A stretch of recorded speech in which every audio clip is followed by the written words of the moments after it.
S polyclinic Baithauli Azamgarh में धूमधाम से मनाई गई बुद्ध पूर्णिमा। आजमगढ़ एस पॉलीक्लिनिक बैठौली में बुद्ध पूर्णिमा का आयोजन श्रद्धा और समर्पण के साथ किया गया। कार्यक्रम की शुरुआत भगवान बुद्ध की प्रतिमा के समक्ष मोमबत्ती जलाकर एवं पुष्प अर्पित कर की गई। इसके साथ ही परम पूज्य बाबा साहब डॉक्टर भीमराव अंबेडकर, संत सीरामणि, गुरु रविदास और बहुजन समाज को दिशा देने वाले मान्यवर काशीराम साहब के चित्रों पर माल्यार्पण कर श्रद्धांजलि अर्पित की गई। कार्यक्रम का शुभ आरंभ बहुभोजन समाज पार्टी के पूर्व जिला अध्यक्ष और मंडल प्रभारी श्री ओमकार शास्त्री ने किया। उन्होंने अपने वक्त में बुद्ध के विचारों को सामाजिक सुधार और अंधविश्वास से मुक्ति का मार्ग बताया। कार्यक्रम के आयोजक और एस पॉलीक्लिनिक के manager doctor Santlal Gautam, manager S polyclinic एवं अध्यक्ष Sant Shiromani Guru Ravidas memorial public service trust Baithauli Azamgarh ने तथागत बुद्ध के जीवन, संघर्ष और घर छोड़ने के ऐतिहासिक निर्णय पर विस्तार से जानकारी दी। उन्होंने बताया कि बुद्ध का जीवन त्याग, ज्ञान और करुणा का प्रतीक है, जिससे हम आज भी प्रेरणा लेते हैं। कार्यक्रम में बड़ी संख्या में सामाजिक कार्यकर्ता, बुद्ध अनुयायी और मीडिया प्रतिनिधि उपस्थित रहे। अंत में सभी ने जय भीम, जय भारत, नमो बुद्धाय के उद्घोष के साथ बुद्ध पूर्णिमा के संदेश को जन जन तक पहुँचाने का संकल्प लिया। आज बुद्ध पूर्णिमा है, आप क्या संदेश देना चाहेंगे समाज को? मैं doctor Santlal Gautam, manager S polyclinic Shahgarh Azamgarh, अध्यक्ष Sant Shiromani Guru Ravidas memorial public service trust Baithauli Azamgarh. देखिए, पहले तो मैं बुद्ध पूर्णिमा के पावन पर्व पर विश्व के सभी लोगों को हार्दिक शुभकामना, बधाई और शुभकामना देता हूँ। रही बात, देखिए बुद्ध पूर्णिमा है क्या। पहले हमारा मेन मानना बुद्ध पूर्णिमा क्या है और बुद्ध पूर्णिमा हम क्यों मनाते हैं, जिसको त्रिपण बुद्ध पूर्णिमा कहा जाता है। आज का हमारा मानना है कि जिस दिन वैशाख पूर्णिमा में बुद्ध जी का जन्म हुआ था, आज ही के दिन बुद्ध पूर्णिमा के दिन तथागत गौतम बुद्ध जी का जन्म हुआ था और आज ही के दिन तथागत गौतम बुद्ध जी को सारनाथ में ज्ञान प्राप्त हुआ था। बोध गया में उपदेश उन्होंने सारनाथ में दिया था। और आज ही के दिन हमारा दुर्भाग्य है कि बुद्ध जी का आज ही के दिन परिनिर्वाण हुआ था। सोचने वाली ये बात है, जिस दिन आप पैदा हुए थे उसी दिन आपको ज्ञान प्राप्त हुआ था और उसी दिन आपका परिनिर्वाण हुआ। तो ये हमारा खुशी का भी दिन है और ज्ञान प्रसारित करने का दिन है और इनको नमन करने का भी दिन है। तो मेन हमारी बुद्ध पूर्णिमा ये है। और बताइए। और सर, समाज जिस तरह से अशिक्षित होते जा रहा है, तो शिक्षा के दौर में जो है कि पीछे भागता जा रहा है, इस पे क्या कहना चाहेंगे जो है कि समाज? देखिए, पहले तो हम आपको ये क्लियर कर देते हैं कि बुद्ध जी अपना घर क्यों छोड़े थे, उनको क्यों छोड़ना पड़ा। क्योंकि जी बुद्ध जी जब बड़े हो गए थे, वयस्क, तो उसमें एक शाक्य राजा हुआ करते थे। उनके राज्य में एक शाक्य जाति हुआ करती थी और शाक्यों का एक समूह था। तो बुद्ध जी को उस शाक्य समूह में मेंबर बना दिया गया था और उस राज्य में, बुद्ध जी के राज्य में एक कोली जात रहती थी। वहाँ नदी का नाम तो मुझे फिलहाल अभी याद नहीं है। उस नदी के उस पार कोली जात रहती थी और शाक्य लोग इस पार रहते थे। तो उस नदी के पानी का खेती के लिए और जीविकोपार्जन के लिए उस नदी के पानी का लोग शाक्य भी इस्तेमाल करते थे और कोली भी इस्तेमाल करते थे। ठीक है। तो कभी कभी कोली और शाक्य में युद्ध हो जाता था। तो ये उस समय भी जब बुद्ध जी शाक्य में उनका किया गया था, संगठन में लिया गया था, तो बुद्ध जी ने शाक्य के मीटिंग में कहा और शाक्य के लोगों ने कोली के ऊपर आक्रमण करना शुरू कर दिया था कि अब हम अपनी टीम बना करके कोली को ख़त्म करेंगे। तो बुद्ध जी ने कहा कि नहीं, आप ऐसा नहीं कर सकते, आप कोली के ऊपर आक्रमण नहीं कर सकते हैं और उनसे उनको आपके ही लोग हैं, आप भी अपना काम करिए, वो भी काम करें। लेकिन जो एक सामंती मनवादी व्यवस्था उस समय भी चरम सीमा पे थी, उन्होंने एक मुद्दा बना दिया कि नहीं, अगर आप हमको आक्रमण से रोकेंगे तब हम जो है आपके परिवार को हम अपने समाज से बहिष्कृत कर देंगे। शाक्यों ने कहा कि अगर आप इस आक्रमण को हमारे बीच में आप आते हैं तो पहले तो हम अपने शाक्य से आपको बाहर करेंगे, इसके बाद हम आपके परिवार को हम अपने समाज से बाहर कर देंगे। पहली बात ये हो गई। दूसरी बात ये हुई है, अगर आप अपने परिवार को हमारे समाज में रहने देना चाहते हैं, ठीक है, तो फिर आपको इस राज्य को छोड़ के बाहर जाना पड़ेगा। तो बुद्ध जी ने कहा कि ठीक है, बुद्ध जी ने कहा कि ठीक है, हम राज्य छोड़ने को तैयार हैं, लेकिन हम अपने पिता को, अपने राजा को, हम अपने परिवार को हम इस समाज से अलग नहीं होना देना चाहते। तो जब वो छोड़ दिए, इसके बाद फिर उनके छोड़ने के बाद इतना कोली और शाक्य में इतना प्रेम हो गया कि पूछिए मत, दोनों की दुश्मनी खत्म हो गई। और लेकिन तथागत गौतम बुद्ध जी जब अपना राज्य छोड़ दिए तो उनको मनाने के लिए राजा महाराजा कितने कितने लोग गए, लेकिन वो ट्रस्ट के मत नहीं हुए। उससे यही सिद्ध उनका हुआ कि चलो ठीक है, हम अगर परिवार छोड़ देते हैं तो हमारे समाज में ये हिंसा खत्म हो जाएगी। और उन्होंने हिंसा के ऊपर ही ये पूरा उनका ज्ञान है।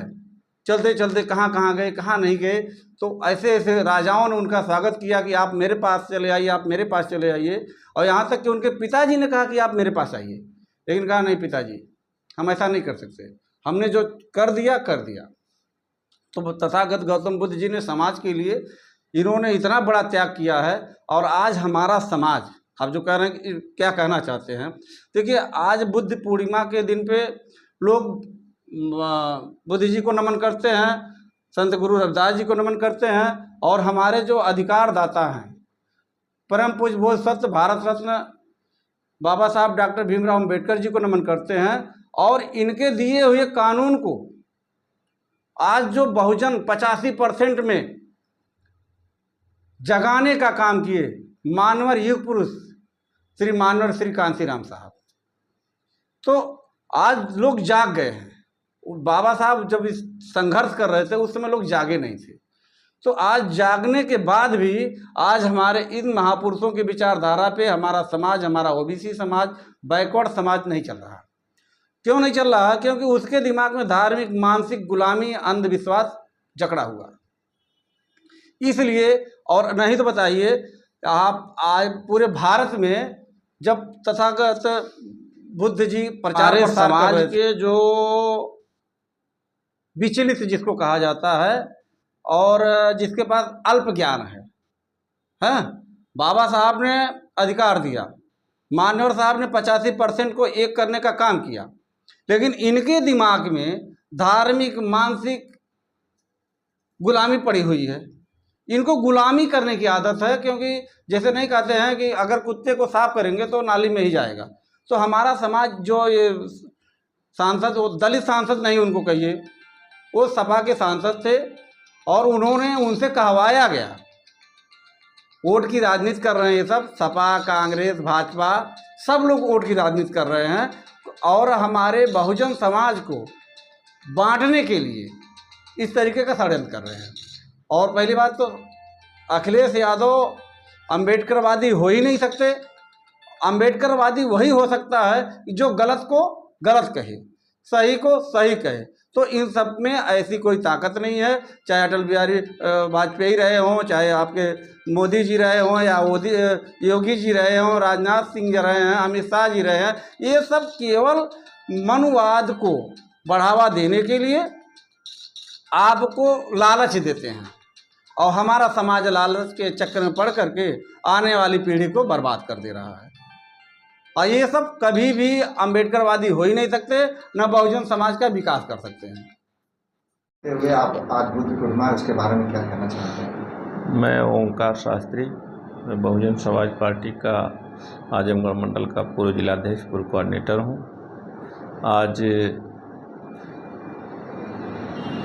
पूरे विश्व में तथागत गौतम बुद्ध जी की जयंती मनाई जा रही है, जिसे लोग बुद्ध पूर्णिमा के नाम से जानते हैं।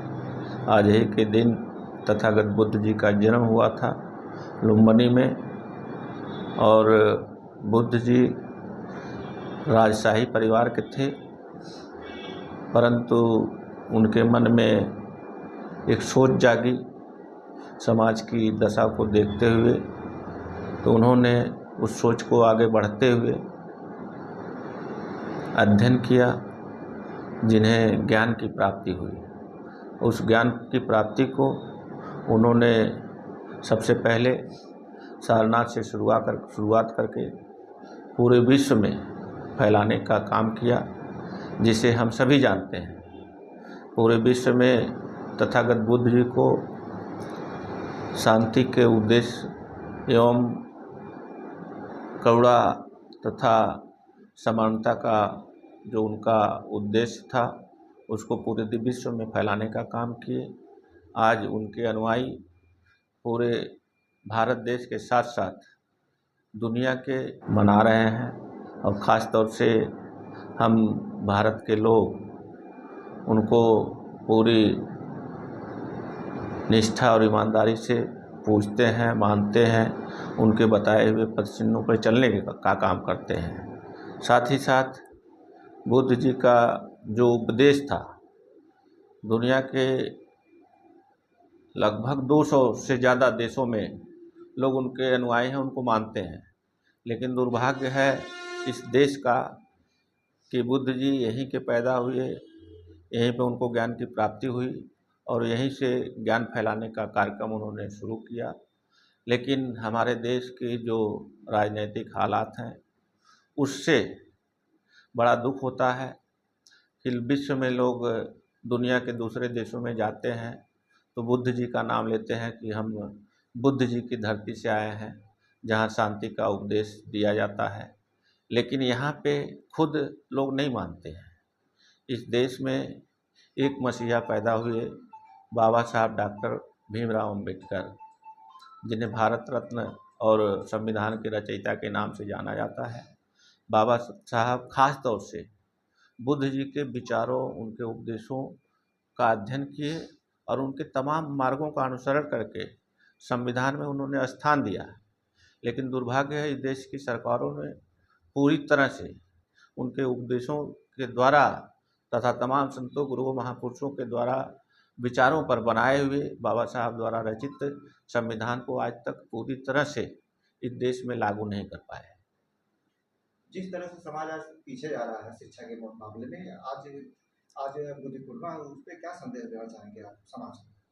बिना शिक्षा के देखिए हर काम अधूरा है, और ये सब यहाँ की जो व्यवस्थाएं हैं, ये राजनीतिक हिसाब से चलती हैं। और बाबा साहब ने संविधान में ये अधिकार दिया था कि किस तरह से लोगों को शिक्षित किया जाए, लोगों को जगाया जाए, देश का विकास हो। दुर्भाग्य है कि देश में आज जो भी अब तक सरकारें बनी, आज जो भी, चाहे भाजपा की सरकार है, इसके पहले कांग्रेस की सरकार है, इन्होंने पूरी तरह से ईमानदारी से काम नहीं किया। आपने देखा होगा उत्तर प्रदेश में 2007 से 12 तक जो है बहुजन समाज पार्टी की सरकार थी। माननीय बहन कुमारी मायावती जी मुख्यमंत्री थी।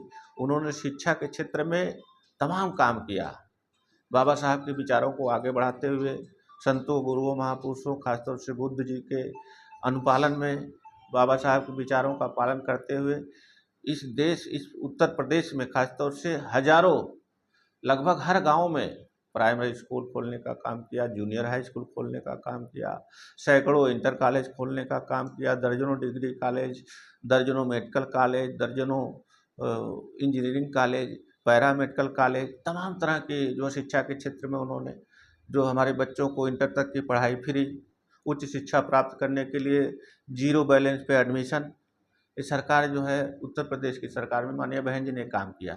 लेकिन आज वो सारे काम बंद